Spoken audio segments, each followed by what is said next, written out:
নতুন বছরে আমি একটা নতুন চিন্তাধারা নিয়েছি যে ইউটিউবের মাধ্যমে আমি সবাইকে আমার টিচিং দেব। যারা তো আমার চেম্বারে এসে নিচ্ছেন, যারা এই মুহূর্তে কমফোর্টেবল নন কারো কাছে টিচিং নেওয়ার জন্য, কিন্তু নিজেদের জীবন চেঞ্জ করতে চান, তাদের জন্য আমার এই ভিডিও। অবশ্যই যদি পছন্দ হয় সাবস্ক্রাইব করবেন। আজ বলি হিলিং কি। হিলিং হলো নিরাময়, বাংলা অর্থে যেটা বুঝি সেটা কার নিরাময়? আপনার নিজের, অবশ্যই আপনার নিজের। হিলিং যদি আপনি না করেন বা নিজেকে নিজে ঠিক না রাখেন, আপনার জীবনের সার্বিকভাবে কিন্তু কোনো উন্নতি হবে না, যে কোনো ক্ষেত্রে, মানে সার্বিকভাবে জীবনের যে কোনো লাইফের যে কোনো এরিয়াতে। তো সেখানে হিলিং দিয়ে আমি আমার নতুন বছরের ভিডিওটি শুরু করলাম। আপনি এখন যেই অবস্থায় আছেন, যদি মনে হচ্ছে সেখানে কোনো হেলথ ইস্যু আছে, তাহলে অবশ্যই হিলিং করান। তার অনেকগুলো প্রসেস আছে, আমি এবার কন্টিনিউ ভিডিও দেওয়ার চেষ্টা করব। যদি হেলথ ইস্যু আছে তাহলে তার জন্য যা যা করণীয় সেগুলো করুন। সবার আগে ওয়ার্কআউট শুরু করুন। যিনি জিম ভালোবাসেন জিমে যান, যিনি যোগ ভালোবাসেন সেটা তো সব থেকে বেশি ভালো, কারণ যোগের সাথেই মেডিটেশন আছে এবং মেডিটেশনও করবেন। জিম করার পরেও মেডিটেশন করবেন, যে কোনো ওয়ার্কআউট করার পর মেডিটেশনটাকে অ্যাড করুন।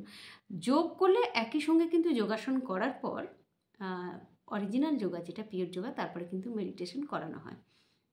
আর যেটা সবথেকে বড় কথা হলো, যোগে কিন্তু নিরাময় হয়, যেটা অন্য কোনো ওয়ার্কআউটে সেভাবে হয় না। অন্য কোনো ওয়ার্কআউটে কী হয়, আপনাকে হেল্প করে, কিন্তু যোগে অনেক বেশি হেল্প করে অন্যান্য যে এক্সারসাইজ আছে তার থেকে।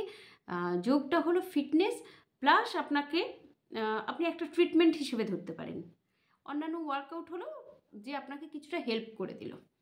তো যে যেভাবে কমফোর্টেবল সেটা করবেন। এটা physical health issue. Mental health ইস্যুর জন্য অবশ্যই ওই যে আগেই বললাম মেডিটেশন করতে হবে, অবশ্যই করবেন। এবং যদি দরকার হয় সারাদিনে 2 বার করবেন। যখন প্রথম স্টার্ট করছেন তো একেবারে হবে না, একটু একটু করে অভ্যেস করবেন, সেটা হলো মনের ব্যাপার। যদি মনে হচ্ছে টাকার সঙ্গে সম্পর্ক ভালো করবেন, সে বিষয়েও আমি পরে ভিডিও দেব। এখন আসছি সম্পর্ক নিয়ে। সম্পর্ক ভালো করতে গেলে সেখানে অনেক কিছুই ঠিক করতে হবে। আগে নিজের সাথে নিজের সম্পর্ক ঠিক করুন।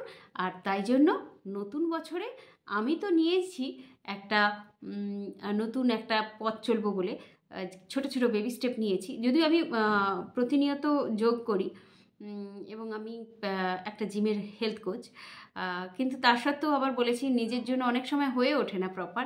সেই জন্য ভেবেছি যে এই নতুন বছরে আমি আমার নিজের হেলথকে আরও ভালো করব।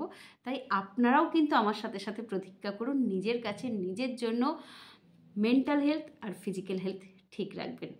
বাকি খুব শিগগিরই দেখা হবে সমস্ত কিছু নিয়ে নেক্সট ভিডিওতে।